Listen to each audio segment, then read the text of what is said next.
안녕하세요. 경매하는 직장인 경자인입니다. 자, 오늘 영상에서는 이 자본주의 체제 하에서 모든 부자들이 가지고 있는 이것에 대해서 말씀드리려고 합니다. 이게 무엇이냐? 제가 결론부터 먼저 말씀을 드리겠습니다. 바로 소유권입니다. 소유권 하면 많은 것들이 떠오르실 겁니다. 뭐 부동산, 사업체 또는 자동차, 뭐 이런 옷 같은 게 될 수도 있고요. 그리고 주식, 미술품 이런 것들이 있을 수 있죠. 하지만 소유권 안에도 두 가지 갈래로 나눠볼 수가 있습니다. 바로 자산과 부채입니다. 제가 무슨 말을 할지 눈치를 채셨을 분도 계실 것 같은데, 자, 자산이라 함은 시간이 지남에 따라서 가치가 높아지는 것이고, 부채라고 하는 것은 시간이 지남에 따라서 가치가 낮아지는 것이죠. 대표적으로 자동차, 문을 여는 순간 감가상각이 시작이 되죠.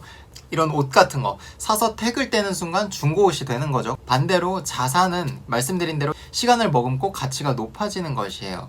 자, 그러면 왜 우리가 소유권 중에서도 자산을 사서 모아야 되는가에 대해서 한번 깊이 생각해 볼 필요가 있습니다. 자, 자산을 사서 모아야 되는 이유는 바로 인플레이션을 이겨내기 위해서입니다. 여러분들이 월급을 열심히 모아서 집을 사지 못하는 이유는 여러분들이 월급을 모으시는 동안 집값은 여러분들이 모으시는 월급 이상으로 집값이 오르기 때문이죠. 그게 왜 그럴까요? 인플레이션 때문이에요. 뭐 모든 집값이 다 똑같이 올라가는 건 아니지만 이 집이라는 것, 이 부동산이라는 것도, 자, 건물을 올리기 위해서는 거기서 일하시는 근로자분들, 그리고 거기에 들어가는 자재, 건축물과 관련된 수많은 정부 규제들이 있죠. 그런 거에 따라서 비용이 점차적으로 올라가게 됩니다. 인플레이션을 얘기할 때 제가 항상 하는 얘기가 있습니다. 자, 1974년에 새우깡의 가격이 50원이었다고 해요. 지금 가격은 얼마죠? 뭐 1,500원, 뭐 비싸면 2,000원까지도 봤죠. 거의 40배 가까이 올랐습니다. 이게 우연의 일치일까요? 아니요. 자본주의 사회에서 인플레이션은 절대 피할 수가 없습니다. 자, 이 자본주의 체제 하에서 특히 이 코로나 시국에서는 굉장히 빠른 속도로 통화량이 늘어가고 있습니다. 이 통화량이 늘어간다는 게 무엇이죠? 시중에 돈이 흔해진다는 겁니다. 그 말은 즉슨 우리의 돈의 가치가 계속적으로 낮아지고 있다는 거예요. 그 돈의 가치가 낮아짐에 따라서 어떻게 되죠? 자산이라는 것은 한정적이죠. 그러면 더 많은 돈을 갖다 줘야지 그 자산을 취득을 할 수가 있는 겁니다. 돈은 계속 늘어나는데 자산은 일정하니까요. 그래서 우리는 소유권을 얻음으로써 그런 인플레이션을 이겨낼 수가 있는 겁니다. 여러분들이 월급을 열심히 모아도 계속적으로 자산의 가치는 그 이상으로 올라가는 게 바로 이 이유 때문입니다. 생각을 해보세요. 기본적으로 회사에 다니면서 연봉 인상이 된다고 해도 뭐 2%, 3% 올라가죠. 하지만 자산의 가치도 마찬가지로 3%가 올라갈 수도 있고 5%가 올라갈 수도 있고 뭐 많게는 10%가 올라갈 수도 있죠.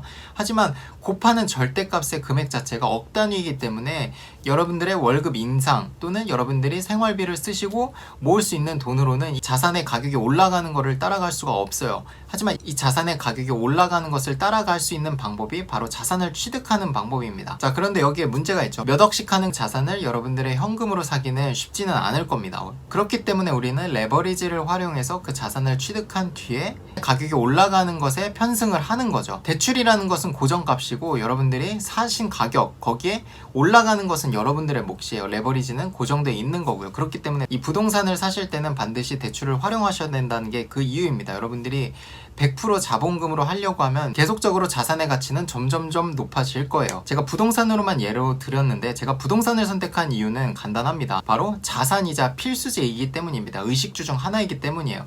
의식주에서 자산인 거는 주밖에 없습니다. 나머지 옷이라든 그리고 먹는 음식, 이거는 시간의 감에 따라서 가치가 점점점 사라지게 되죠. 하지만 집은 다릅니다. 부동산은 자산의 가치가 있기 때문에 그것을 저는 활용을 했던 것이고요.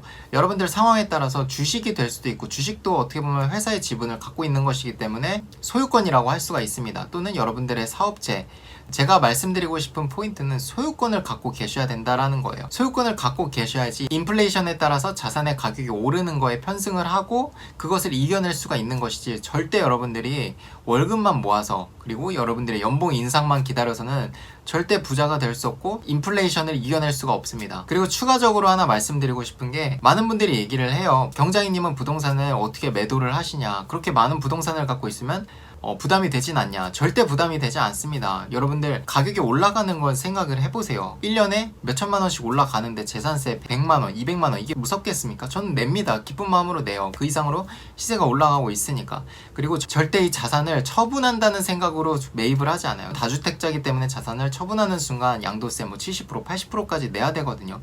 물론 70%, 80%를 내도 양도 차익이 30%, 20%는 있는 거지만 절대 팔려는 생각으로 매입을 하지 않습니다. 보유를 하면서도 충분히 계속적으로 돈이 들어오거든요. 월세든 뭐 전세가 올라가는 가격이든. 근데 많은 투자를 해보지 않으신 분들이 투자를 시작하기도 전에 보유세를 걱정하고 취득한 것도 없는데 벌써 양도세를 걱정하세요. 저는 이 이유가 정부에서 계속적으로 알게 모르게 뉴스라든지 이런 미디어를 통해서 뭐 재산세 이슈라든지 양도세 이슈에 대해서 다뤄줌으로써 계속적으로 무주택을 강요하고 있다고 생각을 합니다. 그것을 이겨내야지 부자가 되는 거고 정부가 강요하는 대로 가지 않아야지 부자가 된다고 생각을 하거든요. 여러분들 생각을 해보세요. 정부가 하라는 대로 지금 대출이 안 나오니까 집 사지 마세요. 이렇게 해서 부자가 되셨나요? 아니라고 생각을 합니다. 저는 정부에서 말하는 거에 반대로 가고 있고요. 반대로 가니까 오히려 더 여유로운 생활이 돼요. 정말 아이러니하죠. 그래서 판단은 여러분들이 하시는 거지만 저는 오늘 인플레이션과 이 소유권, 이 연관관계에 대해서 말씀을 드려봤고 내용을 이해하시면 여러분들이 앞으로 어떤 걸 해야 되는지 내가 어떤 생각을 가지고 투자에 임해야 되는지에 대해서